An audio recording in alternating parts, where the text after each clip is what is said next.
Kobe Bryant, born August 23, 1978, died January 26, 2020. Rest in peace to the Black Mamba, and thank you for your gifts to the world. The 1996 NBA draft is regarded as one of the best drafts in the history of the league.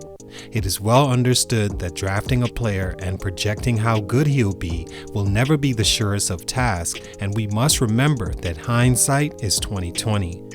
It's easy to look back and say this player or that player, in this case Kobe Bryant, was the obvious number one choice. But in 1996, that was the last thing anyone thought to be true of a player that turned out to be the second best shooting guard of all time and on many lists as a top 10 player ever. 12 teams passed on Kobe Bryant back in that draft, 13 including the team that actually had him wear their draft hat, only to trade him minutes later to the only team he's ever played for, the only team he's won 5 championships for, including completing a three-peat in 2001-2002 and completing back-to-back championships in the 2009-10 season.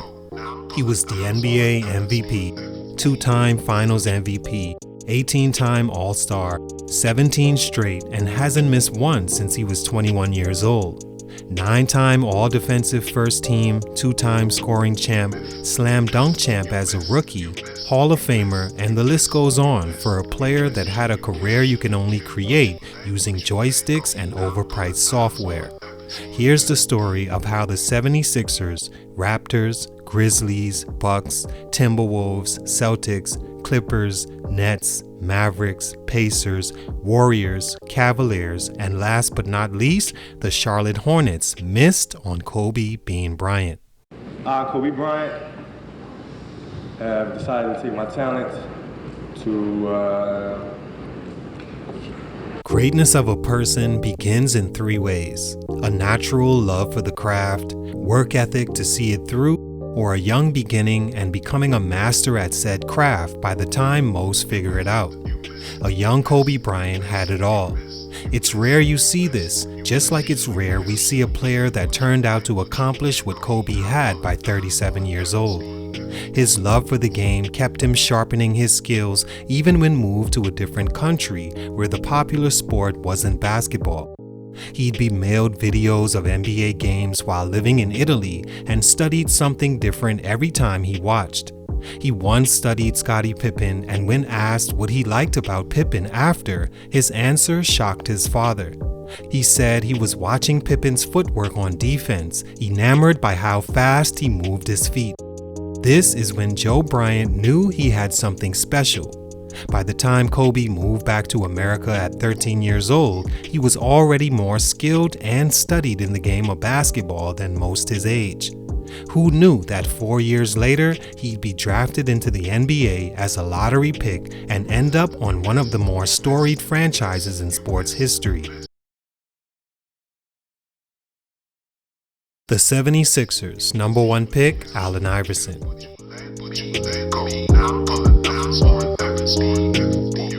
Allen Iverson, back in 1996, leading up to the draft, had just finished his sophomore year at Georgetown, where he was first-team All-American, first-team All-Big East, 2-time Big East Defensive Player of the Year, led the Big East in scoring at 25 points a game and 3.4 steals after entering college as the High School Player of the Year in both football and basketball as a junior. His scouting report read strengths were excellent speed and great court vision, although 3.8 turnovers a game versus over 4 assists, that's a stretch. Weaknesses, sometimes plays erratic and shoots first. For the Sixers and President Pat Crouch, Allen Iverson was the only choice as he saw a player that was just electric and erratic enough to shake things up for the dark age 76ers. Kobe Bryant was nowhere on his mind at the time, and probably no one's heading into the draft. Could the Sixers have used the rookie Kobe Bryant at the time more than Iverson? No. Iverson was more ready at that stage in both of their careers as he won Rookie of the Year while Kobe crept through his adjustments as an 18-year-old against grown men. Iverson went on to drag the Sixers out of the dark ages all the way to the NBA Finals in 2001 and changed the culture in Philly on and off the court. He was their last Hall of Fame inductee, although he never won a championship. In conclusion, I wouldn't say the Sixers missed on Kobe Bryant, but he was right under their nose the whole time, and I'm sure if the 1996 draft was redrafted, Kobe Bryant would have been taken by the Philadelphia 76ers. The Toronto Raptors, number 2 pick, Marcus Camby. Like everyone else, the Raptors saw star potential at the time in Marcus Camby. He was an experienced player playing 3 years in college in a time that was a positive, before one and done was popular. Camby's college career was nothing short of top pick worthy. Freshman of the year, first team all-conference as a sophomore, and the player of the year in college, leading his team to the Final Four as a junior. He was seen as a high-motored, athletic rim runner and shot blocker, and even thought to be a low-post presence and playmaker. But he did nothing to change the culture in Toronto, and by their second season, Kobe was already the better player. Also by then, Marcus Camby was getting ready to be shipped to the New York Knicks. His career was disappointing in some ways, although he did have a handful of seasons averaging a double-double. But Damon Stoudemire with Kobe Bryant in a place he was the man from day one, and a place like Toronto looking for life in the city, this was a huge miss on Kobe. The Vancouver Grizzlies, number 3 pick, Sharif Rahim. The Grizzlies needed a power forward to pair with Bryant Reeves, who they thought to be a franchise player in the traditional postman era, and weren't looking to blow things up and rebuild with an unproven high school talent still raw like Kobe. And that's exactly what they got. Rahim was the Pac-10 Player of the Year and averaged 21 points and 8 rebounds at California. He came in and immediately became the team's leading scorer for the next 5 years, as Reeves regressed every season since. The Grizzlies didn't have the foresight to see a talent like Kobe, or the motivation to look, seeing as they thought they had everything they needed. Kobe obviously would have been the best player there, possibly immediately, for the 14-68 Grizzlies. Huge miss.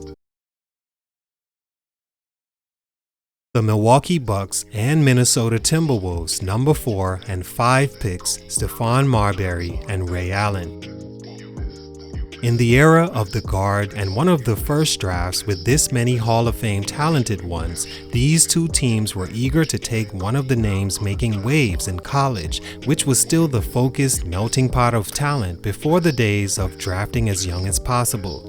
Marbury was next in line of New York guards coveted in those times. He had a stellar freshman year, like Rahim at Georgia Tech, averaging 19 points and 4 assists. These teams swapped picks and both thought they had the guards they wanted. 2 of the biggest misses in the '96 NBA draft. Both teams needed an exciting guard like Kobe Bryant, being in the small markets they were. Minnesota already had a high school to NBA superstar Kevin Garnett, so ideally wanted to pair him with a dynamic point guard. It worked for a few years until Marbury became good enough that he wanted a fresh start on a team he could be the number 1 guy.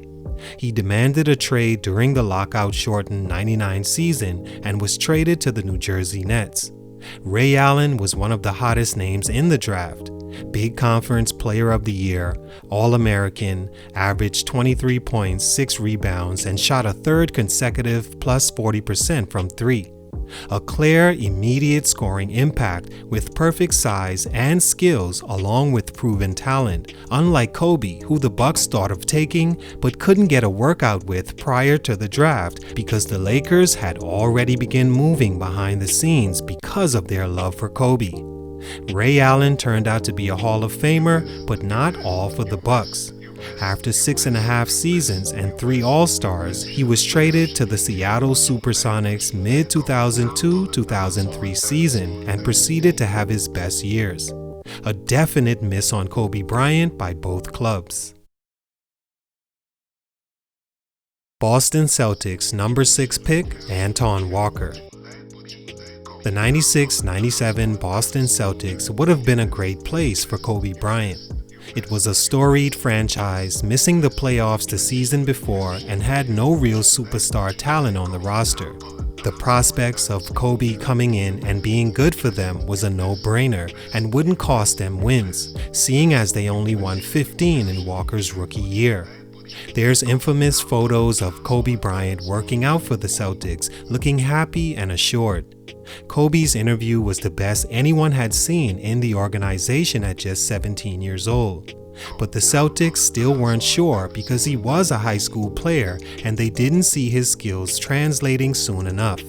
They instead chose sophomore Anton Walker, who averaged 15 points and 8 rebounds at Kentucky. Walker became the bridge star to the Paul Pierce era and a 3-time All-Star for the team, his first in just year 2. At the time, it looked like a good move, but the Celtics never won with Walker and Pierce after one disappointing season after another. Walker was traded before the 03-04 season. By then, Kobe was a 3-time champion and 6-time All-Star. The Los Angeles Clippers, number 7 pick, Lorenzen Wright. "We can't draft you," the Clippers said to Kobe after his workout with them, in which they felt his workout was the best they'd ever seen. "You're the best player in the draft, but we can't draft you because the city wouldn't take us serious choosing a high school player." Wow, what a statement, because we all know how serious the city of Los Angeles is about arguably what became their biggest superstar ever in any form of entertainment. Instead, they took Lorenzen Wright, a second-team All-Conference USA player that became a huge bust in the league and previous stunted growth feature. Rest in peace, he later died tragically in 2010. The New Jersey Nets, number 8 pick, Kerry Kittles.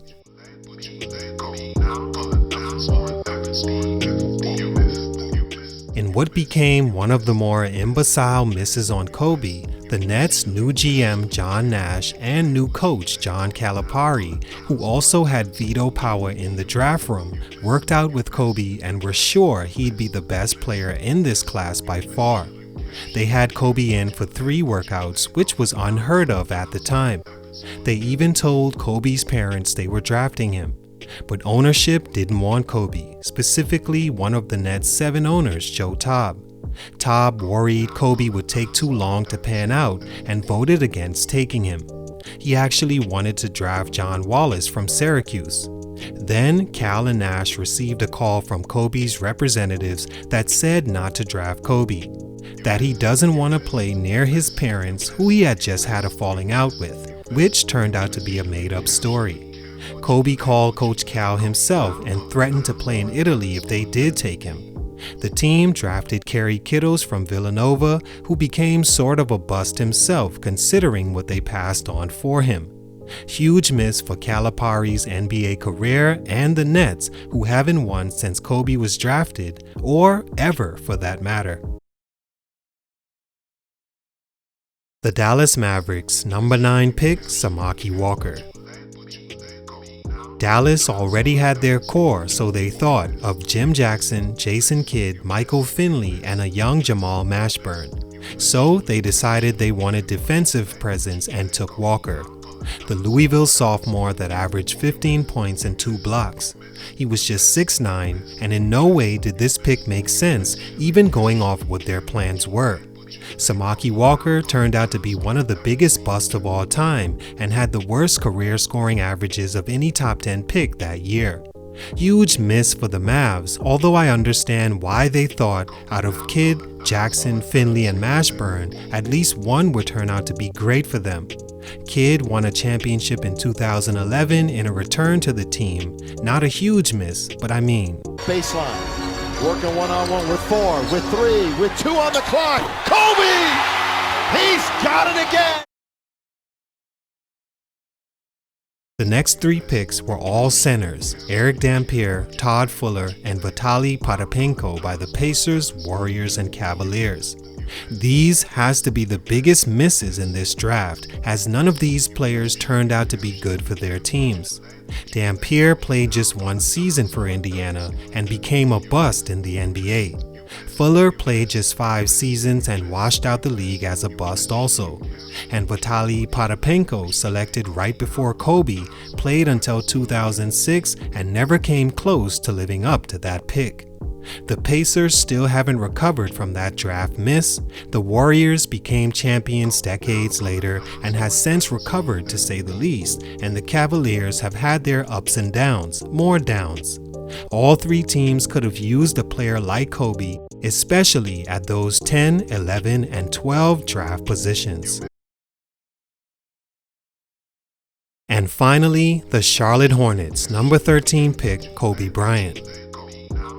The biggest miss in the 1996 NBA draft has to go to the Hornets, who got lucky enough to be in the seat Kobe fell into in the draft. He was a Hornet for 16 days before the team went through with a trade with the Lakers to get Vlade Divac.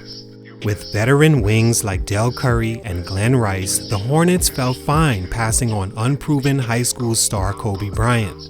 They even let him know just as much after drafting him. So I get on the phone with the Charlotte GM and he just tells me, hey, it's a good thing we're trading you because we couldn't have used you anyway. The trade took 16 days because Vlade Divac was refusing to show up to Charlotte after they made it, but somehow changed his mind and the Lakers and Jerry West got their guy.